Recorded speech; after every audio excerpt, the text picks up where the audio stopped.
20 साल पुरानी निकम्मी सरकार को हम लोग उखाड़ करके फेंके। चूहा बांध काट दे रहा है, पुल गिरा देता है काट के, चूहा करोड़ों लीटर शराब पी जाता है थाना में। 5 साल में ये बिहार के लिए क्या करेंगे? नीतीश जी को दोबारा मुख्यमंत्री नहीं बनाएंगे। नीतीश कुमार जी का ये आखिरी चुनाव है। जो डबल इंजन की सरकार है, एक इंजन भ्रष्टाचार में है, एक इंजन अपराध में, अमित शाह जी ने कर दिया। कई बार पेपर लीक हुए बिना भ्रष्टाचार के, बिना घूस दिए हुए। 3-4 नेता जो भाजपा के लिए ही काम कर रहे हैं, जो जनता दल यूनाइटेड को खत्म करने में लगे हैं, खत्म कर देंगे, दल नहीं रहे। सबसे पहले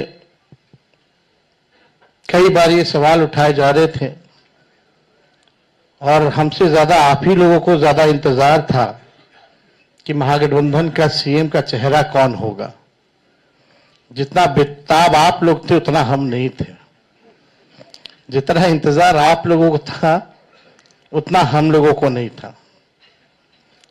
हम महागठबंधन के लोग केवल सरकार बनाने के लिए ही नहीं, मुख्यमंत्री बनने के लिए नहीं, बल्कि हम लोगों को बिहार बनाने का काम करना है। इसलिए हम लोग एकजुट हुए हैं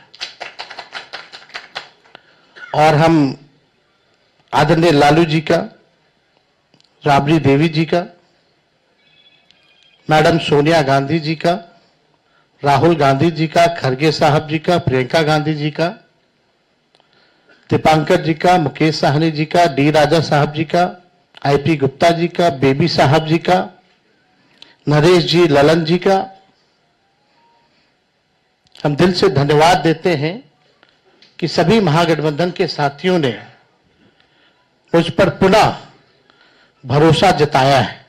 इसके लिए सभी हमारे महागठबंधन के नेता हों, कार्यकर्ता हों, उन सब लोगों को दिल से हम धन्यवाद देते हैं और उन सभी लोगों से जरूर कहना चाहेंगे कि जो उम्मीद, जो विश्वास आप लोगों ने हम पे जताया है, उस उम्मीद पर हम जरूर खरे उतरेंगे और मिल करके जो डबल इंजन की सरकार है, एक इंजन भ्रष्टाचार में है, एक इंजन अपराध में है, ऐसी 20 साल पुरानी निकम्मी सरकार को हम लोग उखाड़ करके फेंकेंगे।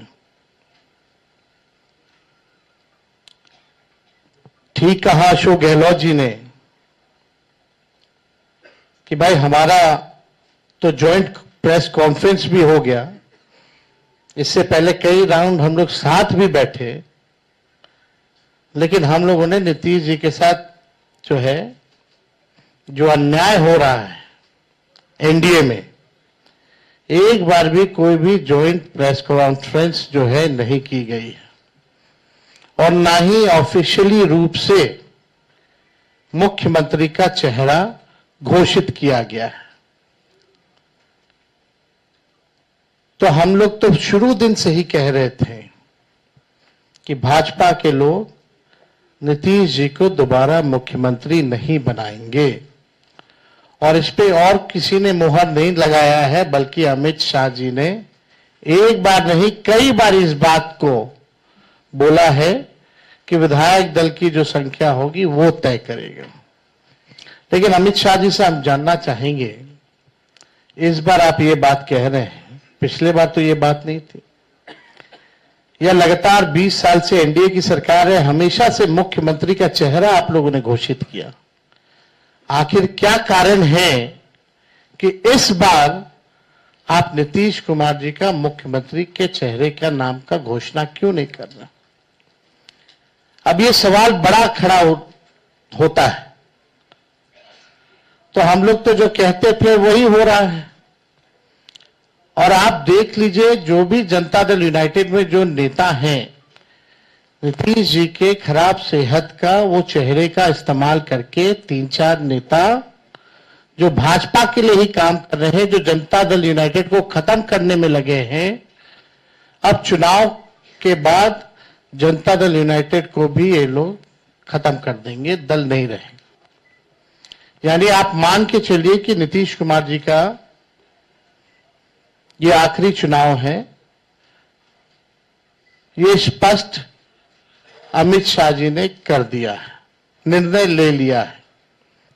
देखिए, एक कसक बिहारी होने के नाते शुरू से रही है कि हमारा राज्य जो है अव्वल राज्यों में आए। लेकिन 20 साल राज करने के बाद भी राज्य में 11 साल केंद्र में मोदी जी प्रधानमंत्री रहते हुए भी सबसे अगर कोई गरीब राज्य है तो बिहार है, सबसे ज्यादा अगर बेरोजगारी है तो बिहार है, सबसे ज्यादा अगर पलायन होता है तो बिहार में, महंगाई है, कारखाने नहीं है, यहां उद्योग नहीं है, धंधे नहीं है, पढ़ाई दवाई कमाई सिंचाई की व्यवस्था नहीं है, फूड प्रोसेसिंग यूनिट्स नहीं है, आईटी हब नहीं है, एसईजेड नहीं है, आईटी पार्क की व्यवस्था नहीं है, एग्रो बेस्ड इंडस्ट्री नहीं है बिहार में। प्रति व्यक्ति आय पूरे देश में अगर सबसे कम है तो हमारे बिहार के लोगों का है। प्रति व्यक्ति निवेश सबसे कम है। किसानों के आय के मामले में बिहार सबसे फिसड्डी है और यहां अपराध चरम सीमा पर है। 70,000 से भी ज्यादा हत्याएं 20 साल में हो गई, ना सुनवाई है ना कार्रवाई होती है। भ्रष्टाचार ब्लॉक थाना चले जाइए, बिना भ्रष्टाचार के बिना घूस दिए हुए कोई काम नहीं हो रहा। चारों तरफ से अफसरशाही लागू है, जनप्रतिनिधियों की भी पूछ नहीं है, मंत्रियों की भी पूछ नहीं है। डिपार्टमेंट मंत्री नहीं बल्कि सेक्रेटरी चलाता है। ये बिहार की सच्चाई है। अभी 70,000 करोड़ का घोटाला आया सीएजी की रिपोर्ट में, कोई हिसाब किताब नहीं। एक बार नहीं कई बार पेपर लीक हुए, किसी पे कार्रवाई नहीं की गई। कितने बड़े से बड़े घटनाएं हुए बिहार में, सृजन घोटाला हुआ, बालिका अग्निकांड हुआ, कोई गिरफ्तार नहीं, कुछ भी नहीं। लगातार घोटाले पे घोटाला हो रहा है। चूहा बांध काट दे रहा है तो बांध गिर जा रहा है, चूहा पुल गिरा देता है काट के, चूहा करोड़ों लीटर शराब पी जाता है थाना में, कोई हिसाब किताब नहीं। कहीं न्याय लोगों को नहीं मिल रहा। जो स्थिति बिहार की है, गोलियां चल रही होती है पटना के शहरों पर, बड़े बड़े उद्योगपतियों को, इंडस्ट्रियलिस्ट को। यही बगल में आप जहां हम लोग आज बैठे हैं, बगल में खेमका जी की हत्या कर दी जाती है, हाजीपुर में उनके बेटे की 4 साल पहले हत्या कर दी जाती है। मुख्यमंत्री आवास के बाहर गोलियां चलती है, कुछ नहीं होता। हमारे घर के आवास के बाहर गोलियां चली, आज तक कोई नहीं पकड़ा गया। सचिवालय के बाहर गोलियां चलती है, कोई पकड़ा नहीं गया। लगातार अफसरशाही, भ्रष्टाचार, अपराध से लोग परेशान हो चुके हैं। इस सरकार के पास देखिए, हम लोग तो अपना विजन लगातार बता रहे हैं। हम लोग यहां आए, लगातार अपने विजन को बताया, कल भी हमने अपने विजन को बताया। ये लोग प्रचार में भी चले गए, एक भी मैनिफेस्टो या एजेंडा नहीं बताया कि आने वाले 5 साल में ये बिहार के लिए क्या करेंगे।